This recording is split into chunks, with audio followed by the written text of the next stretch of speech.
Austin Petersen is going to be running against Claire McCaskill, one of the most detestable members of our government, a sexist at that. She says that men just need to shut up. And it was nice that somebody introduced me to Austin. I found him on Twitter, and then I found out he was running against Claire McCaskill, and I had to get him on. Austin, thank you so much for joining us. Hi, Owen. Thank you for having me. Well, Austin, I've got a series of stories here, including one from the Washington Examiner, why I became a Republican. Tell me about that. Yeah, so I had been a member of the Libertarian Party for a number of years. I cut my teeth politically, originally on a Republican campaign, though, started as a volunteer for Congressman Ron Paul. And then when I saw how the Republican Party treated him at the time, I was upset. So I worked with the Libertarians for quite some time until the beginning of this year. I actually spent 2 months making around 4,000 phone calls to my supporters. And 98% or more, including registered Libertarians, Republicans, and even a few Democrats, said that they wanted to beat Claire McCaskill. They said, run as a Republican. Don't change your principles. Just run as a Republican, because they want to beat Claire as bad as I do. And frankly, they think people like Rand Paul, Mike Lee, and Ted Cruz need some support up there. So that's why I'm running. I want to go help out the true constitutional conservatives in our government. Yeah, and people don't understand this notion where the Republican Party is kind of becoming such a diverse party of libertarians, true liberals, people that like states' rights, even the classic conservatives, the classic Republicans. It's kind of become this dynamic melting pot, and the left really doesn't know what to respond with because they're the ones losing voters. Another story that you had sent to my crew that you wanted to cover, and I think this is the kind of campaign that you're planning on running, a story from the Hill. It's time to restore federalism and make our founding fathers proud. Republicans and Democrats have forgotten one of the most basic principles of our government, namely the principle of federalism, which reserves all powers not given to the federal government in the Constitution to the states and the people. Actually, my home state of Missouri, where you're running against Claire McCaskill, is one of the most strong constitutional states left in the Union.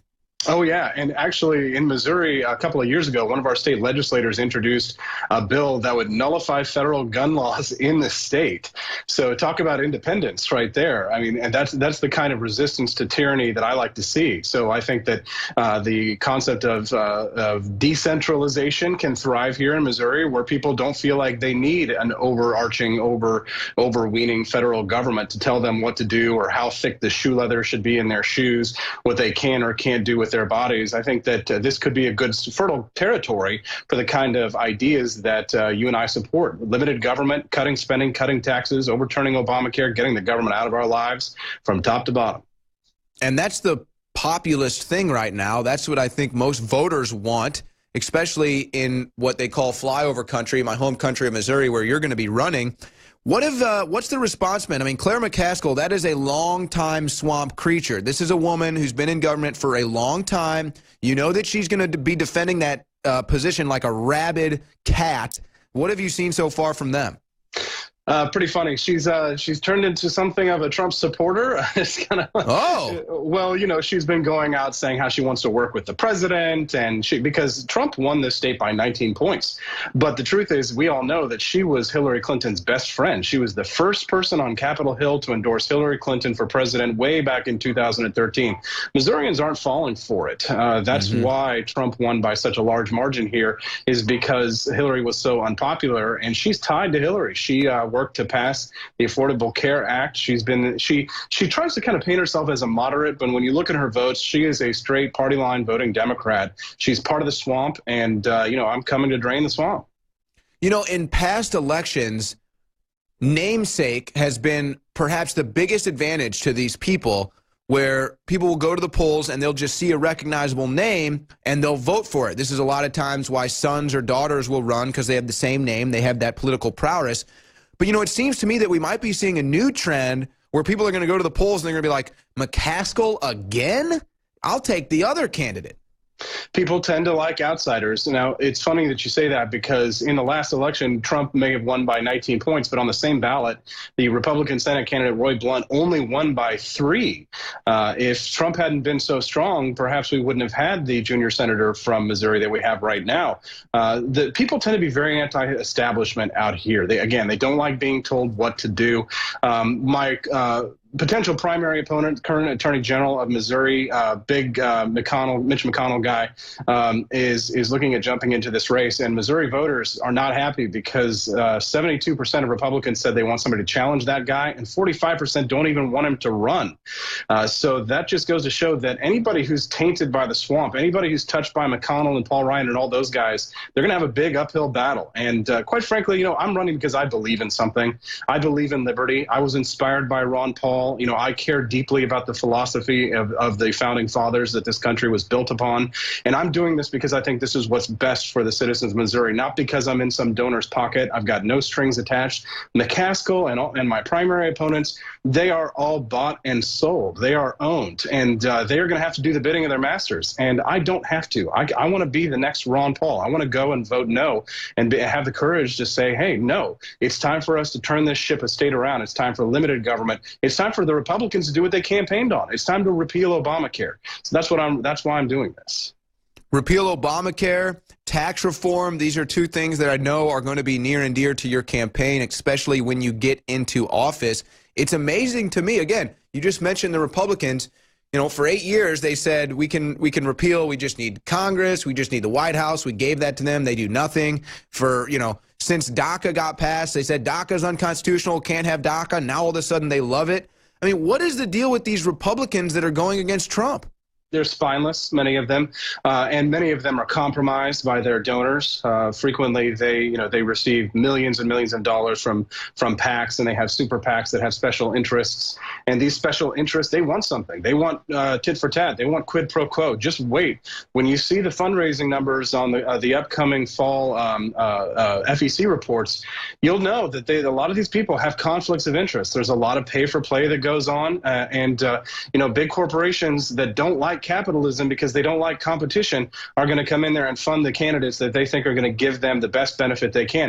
You know, when Donald Trump talks about us getting screwed by foreign trade, it's because of things like the EXIM Bank. Consider this. When you get big government Democrats like Elizabeth Warren coming out and defending things like the Export-Import Bank, you know that we've got captured, that our government has been captured, because when the left says that they're for the little guy but goes out and supports crony capitalism or corporatism at its worst, that's when you know our government has been bought and paid for. And quite frankly, you know, money is great. I believe in freedom and I believe in capitalism, but money really isn't my primary motivation for doing this. I like to consider myself a very fiery ideologue. I believe in principles. I believe in ideas. To me, this is a philosophical struggle, a battle for the commanding heights of the economy. And to me, the commanding heights of the economy should not be controlled by corporate oligarchs or masters or by anyone who has an individual interest in themselves, but I'm trying to do what's in the best interest of all Americans, defending individual liberty,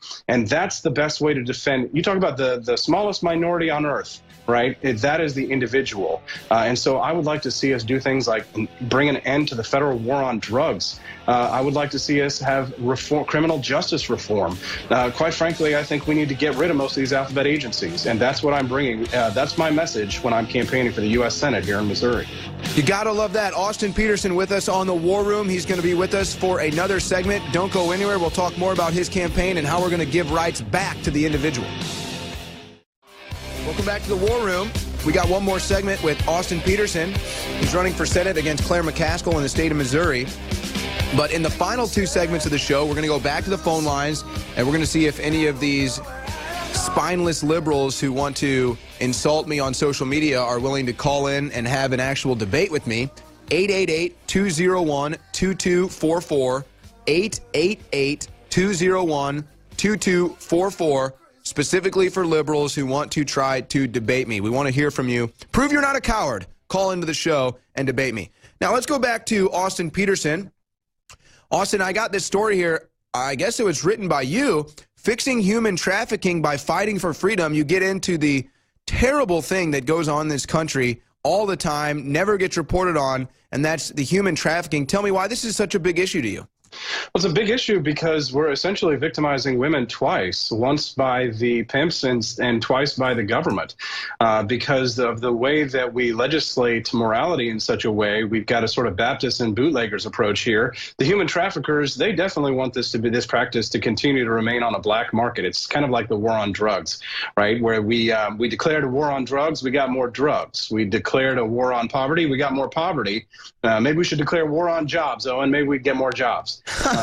The truth is that there's a counterintuitive approach to how you solve problems, and the markets actually can solve this, because the way that women are being abused in the human trafficking system is such that, one, they get forced into these careers, many of them, not all of them, but many of them, and when they're forced into these careers, they can also be arrested. Many times women are lured here from other countries, and then they're forced onto the street, and because of the laws the way that they are, the women are then prosecuted. They get picked up, and they can be prosecuted for something that they had no part in, which is why I've called for decriminalizing the issue of prostitution. Now I realize that may not be a politically popular idea, but Owen, what's right isn't always what's popular, and what's popular isn't always what's right. Frankly, I think it's time for us to call an end to persecuting women for making decisions for their what they do with their bodies on this issue, and that's really what it is. People who use force and coercion to force people into these kinds of lifestyles should absolutely be prosecuted.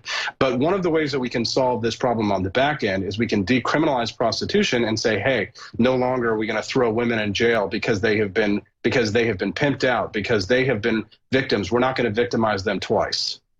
You know, that's an interesting thought process. It's one that actually my mind has gone down before. I've never understood how you have this huge industry, the pornography industry, which is huge. It's massive. You have individuals that can just go on the internet and, you know, basically do whatever they want for money. But prostitution is somehow illegal. It always seemed like a double standard to me.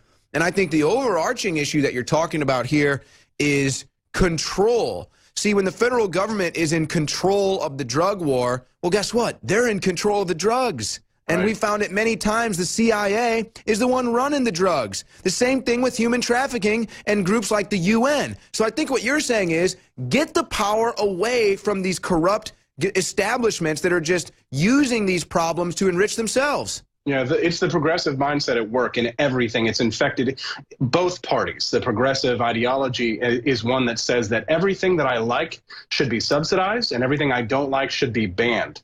And that's the problem that we have nowadays. I mean, from name any issue, the war on drugs, gay marriage, everything, it's that everybody wants to force their lifestyle choices on everyone else. And I had a conversation with Ben Shapiro the other day who said that conservatives and libertarians really need to get together, and conservatives need to accept the libertarian view on government, and libertarians need to accept the conservative view on social institutions. The idea that families, friends, neighbors, and churches are meant to solve the problems, that in order for us to have a social fabric, for society to succeed and thrive, we don't need coercion, we don't need force, we don't need big government. We need churches, we need nonprofits, Rotary groups, right, Lions clubs, to step in and do the work. Because if we don't have a social fabric where social institutions solve many of these problems, then we will descend into leftism, we will descend into big government, we will descend into progressivism, where people will rely on government to solve the problems. And it's a great way for people to avoid responsibility and to say that someone else is going to solve the problem for them because they don't do it. But that's why society is being torn apart. It's because we have no responsibility to one another. We have no personal responsibility either. And that's why you see these leftists on college campus, these snowflakes and Antifa going out and causing violence, because they've never had to be responsible for anything. They've never created a job. Many have never held a job.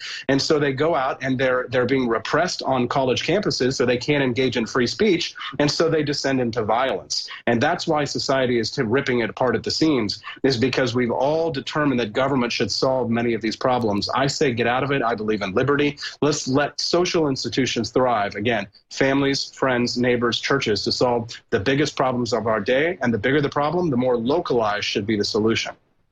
You know, and I think the state of Missouri is really going to resonate with your message. I mean, the state of Missouri, for the most part, is very individual-minded. It's not really hard left or right. Honestly, it's more centrist, more individual. The only area I can think of where people might not like your message is Columbia, where the University of Missouri is, just a bastion of liberal indoctrination. They tried to enslave me into the liberal indoctrination when I was there for 2 years. But I would imagine that you're probably getting a lot of good response in the state of Missouri. I mean, again, if you look at St. Louis, okay, maybe they usually vote blue, but overall, that's a pretty much conservative area. Same with Kansas City. Even Jefferson City, the capital, these are conservative people. I think your message is going to work.